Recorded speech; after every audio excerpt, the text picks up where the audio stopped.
Alright, boys. I wanted to always do this type of things where, like, you see those Reddit stories where people are just reading stuff and playing Minecraft. And I always wanted to do it, but I don't want to use the AI voice. So, well, here is Reddit stories and Minecraft, I guess. Okay, I found this really funny one. Today, I felt by mocking my neighbor's parrots for the last couple of weeks. So, I live in an apartment where the walls are thin enough that I can hear my neighbor's TV, phone calls, and unfortunately, their parrots. This parrot, very beautiful animal, but makes me want to rip my hair out and do things. Okay. I don't understand how a parrot can do that, but sure. Two things I'm not proud to admit. Let's just say he has become my morning alarm for the last few months. Okay, I understand. It is probably annoying to live next to one of these parrots because they keep regurgitating whatever they hear, so makes sense. About 2 weeks ago, I started mocking his sounds back. He'd squawk, I'd squawk. He'd whistle, I'd whistle. We built up a little routine, kind of like distant, angry roommates communicating through bird calls. Sometimes I could even initiate it, like when I was cooking, I would randomly have a turret-like outburst and start quacking loudly. I know this is strange, lol. Yesterday, my neighbor knocked on my door and had a really odd look on her face. Apparently, ever since I started doing my bird banter, her parrot has become obsessed with me. I guess I just wasn't in the mood for bird talk the last couple of days and went silent. She said he paces and screeches when I stop responding. She even showed me a video. Was such an awkward experience. She said he used to have a parrot friend years ago that died, and she thinks it wants some sort of bird companion. Anyway, she asked me to make a couple of bird sounds as she put a treat in its cage to see if it would eat. I reluctantly agreed and felt humiliated, of course. But I went through with it, and sure enough, the little fucker started eating and playing. Long story short, I became the object of parrot's affection, and my neighbor asked if I could talk to him for a few minutes a day. Even gave preferred times if I am home. I have unintentionally entered a long distance relationship with a bird. TLDR, mock my neighbor's parrots, accidentally became his soulmate. Okay, man. I can see how carrots can become annoying, but this was like funny and like a lighthearted outcome, so that's not bad. Okay, I found another one. Am I the a-hole if I, 26 male, ask my girlfriend, 24 female, why she only gets the largest things at restaurants and doesn't finish them? Okay. So I have been dating Cass for about 4 months now. I feel like we have gotten into a very good rhythm of things. And I have enjoyed every date with her. The only thing I question is, whenever we go for dinner at a restaurant, no matter where we are, Cass will just buy the biggest plate like a platter. But throughout the dinner, we'll just poke at her meal while we talk. By the time the check is cleared, the majority of the plate is still there and Cass just takes it home. Okay, okay, it is kind of odd, but is it like really that big of an issue? The issue isn't money. Even if Cass gets something expensive, I will just minimize my meal to stay within budget. The issue is just that I am starting to feel a certain way having dinner with Cass just for her to barely eat anything but take the rest home. Why ask for so much food if she knows she won't finish it? I mean, it is a valid point. Is there an issue at home where she needs to take extra food? Is she actually not hungry and is just agreeing to have dinner for something else? As a boyfriend, I'm comfortable with giving a helping hand when she needs it. But I'm not sure if I'm overthinking or maybe crossing a boundary we haven't reached yet. Is this something where I should just be upfront and ask her about? I mean, what was the worst thing that could happen if he just asks her outright? I don't see what would be like the worst thing possible. It cannot get worse. Oh wait, there is an update to this. Would I be the a-hole if I cancelled my ex's 24 birthday present? So it's the same guy. Hey everyone, so I posted on here a few weeks ago about my then GF. Oh, then GF, this is not looking good already. So as a mini update to the dilemma, she was having food issues at home. I offered to help and she accepted. However, it doesn't really matter. She ghosted me 2 weeks later. I'm not going to pretend it doesn't hurt, but for the most part, I have moved on. We had a short-lived romance, and for what it was, I liked it. Okay. Man took it way better than like most people would take it. And I'm not going to ask why she would do something like that. The main issue I'm having is about a gift I got her for her birthday. Cancel it. Cass has always wanted to go to the Met Opera, but couldn't because tickets were too expensive for her. Since we had been dating for 2 months by that point, I was feeling pretty good about things. I liked Cass and I expected our relationship to last after her birthday. After her birthday? Okay. So I bought her a ticket. Oh no, I only bought one for her since it would be on a day that I would be at work. I added her to the email so she also got the QR code for the ticket. She was very grateful at the time but never mentioned it again, so I honestly forgot. As I was removing her from my socials, I noticed that she had posted a story on Facebook about her early birthday present. How? She was so excited to go and couldn't believe it was happening. I rarely go on Facebook, so I never noticed it when she had posted it. Then I saw the price for the ticket was still there.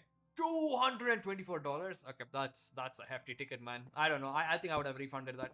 Not gonna lie, I got a bit salty about that kind of money going to someone who just vanished. I checked the website, and of course, there are no refunds. The only option they had was to exchange it for another show. The Oprah isn't something that interests me, and I don't know anyone that would want to go, but part of me is tempted to just exchange the ticket for something else out of spite. But it feels really mean to just pull the rug out from under Cass. It's something she always wanted to go see. Maybe it's because there are still some feelings there, or maybe because it's just generally awful thing to do. I don't think he would be the a-hole in this situation, at least not in my books. Okay, there's a final update. Hey everyone. So since I got so much support in the last post, I thought you at least deserve to know how it all ended.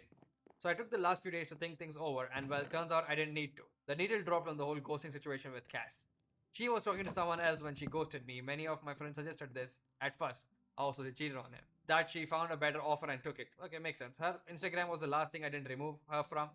After that whole story on her Facebook, I decided to stay followed on her feed just in case I learned anything. Yeah, she pretty much started posting out at nice restaurants, lots of vague love posts, and styling her hair like when we first started talking. She unfollowed a lot of people, including me, and she puts a date with heart emojis on it. The date? 3 days after her last text to me. Okay. Oh, Cash is a hag, man. I don't know, man. I think she should like how hard is it to communicate? Just say no. Today she posted a picture kissing a guy. Any lingering feelings of guilt died. I called Cass wanting to just be direct. I told her that I was actually unsure what to do with the gift, saying it wouldn't be appropriate for me to give someone an expensive gift when they have a new boyfriend. She got a bit annoyed, saying I gave it to her when we were dating, that I shouldn't hold a grudge. I said, is it really holding a grudge when I just found out you were cheating on me? Cass lost it, saying that I was stalking her posts and coming to wild conclusions. I countered that was all I could really do when she ghosted me. She said that's just how she does things since a breakup is messy and she's had bad experience in pasts. Okay, that's just a shitty. Unless she's a child, which she's not because she's 24.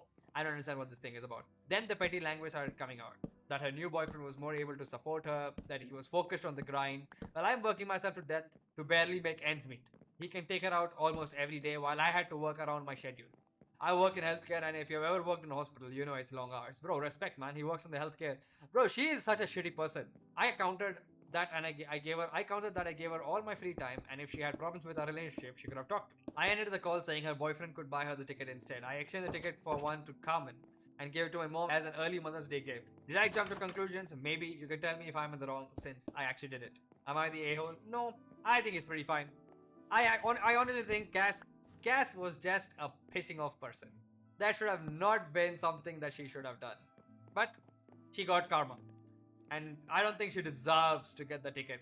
At least that's my opinion. Let me know in the comment section what your opinion is. Okay, I think I found another funny one. Am I the a-hole for telling my friends and family I'm broke when they need money? I, 50M, had several instances in my 20s where friends and families would borrow money from me. They either never paid it back or I had to really pressure them for money. I mean, it's a very common occurrence, honestly. I think nobody is trying to repay the money they actually take from you. And it's kind of annoying, but it is what it is. Problem is, everyone knew I make decent money and knew I was a habitual saver. So when they got hard up, they'd come to me like I'm an ATM machine. They'd be like, come on man, I know you got the money. Then I'd get the hard luck sob story followed by, I'll pay you back when I get it. They never do though, that's the whole issue, man. I've lent people money and I've never gotten it back.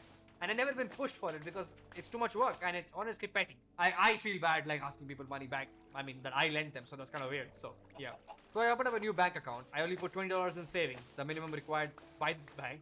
Then I'd put enough in the checking for bills and groceries and spend it that day, so that account only had a few bucks left. When folks would hit me up for money, I'd be like, sorry, I'd like to help you out, but money's kind of tight right now. They'd call bullshit and I'd log into that account and show them they'd all go away dejected.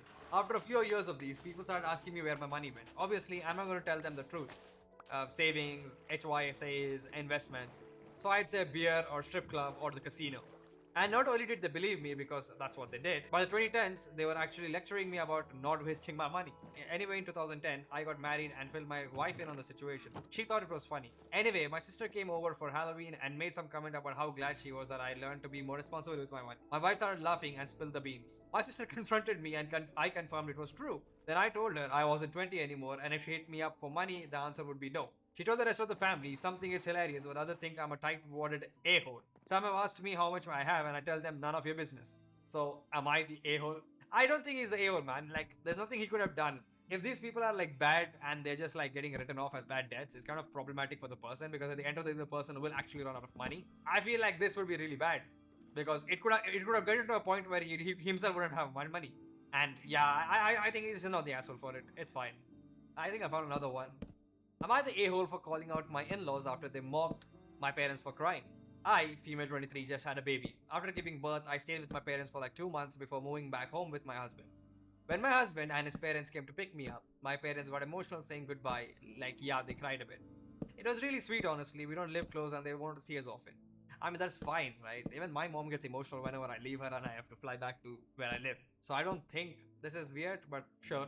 But in the car, my in-laws started laughing about it, like saying, oh wow, so dramatic and stuff. I just sat there like, are you serious? It felt so mean and disrespectful. I ended up snapping and I told them it wasn't funny. Then everyone went quiet and later my husband told me I overreacted. I don't think she overreacted. The husband is a red flag though. By the way, during those 2 months, they barely texted or called to check on us. Not even when the baby got sick twice.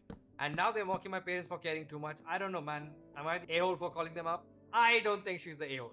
Like, I think her husband is a problem. She needs to, like, I don't know, find someone better. I don't think she's the asshole on that matter. My husband, on the other hand, is a very problematic individual. He should have done something to like mediate the whole thing, but instead he just chose to like go at her more. Okay, I think I found like a pretty juicy one. I think this would be like, this will scratch the itch for all the Reddit stories, man. Am I the a-hole for making my sister's gender reveal cake grey because she wouldn't tell me the gender? I, 23M, bake as a hobby and I'm actually pretty good at it. Like, I get paid under the table for weddings and baby showers. Kind of good. My sister is pregnant and wanted me to make a cake for her gender reveal. Cool, no problem. I asked her to send me the info so I could prep the inside classic pink or blue filling. She says, oh no, I want it to be a surprise too. Just make it neutral for the reveal and we'll all find out together. Huh? Wait, how does that work? I'm so confused. How does that work? I was like, huh? So you want a gender reveal cake with no gender revealed? She said, she'll have someone email the info to me later. That someone never did. Deadline comes and I still have no gender, so I make the cake. It's grey inside, grey outside. Just full on cement vibes. I even added little fondant clouds for effect. It still tasted great, but visually grim as hell. The reveal day comes. They cut into it and my sister looked pissed. Her husband is confused. People start murmuring.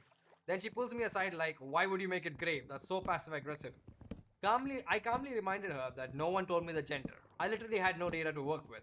I told her I wasn't about to guess or go full improv on someone's baby cake. Now my mom says I embarrassed her in front of the family and that I should have tried harder. Tried harder to do what? Summon the baby's gender through vibes? So am I the a-hole for making the most neutral reveal cake in history? Edit. I actually did follow up, asked her a couple of days before the reveal if the info had been sent, and she said something like, yeah, someone's taking care of it. I figured it was handled and I don't want to pester her since she seemed chill about it at the time. So I don't understand. Wait. How is he at fault? I don't think this is his fault. I mean, did he make the cake grim and like make it a piss this thing because of what his sister did? Yes. But he had no data to work with. He never knew the gender.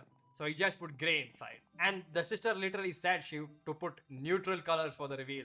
So we all will find out together. In my opinion, he's not the a-hole. But let me know in the comment section down below, man. And if you want more of these, also let me know that by leaving a like and subscribing. And I'll see you guys in the next Reddit Stories plus a Minecraft.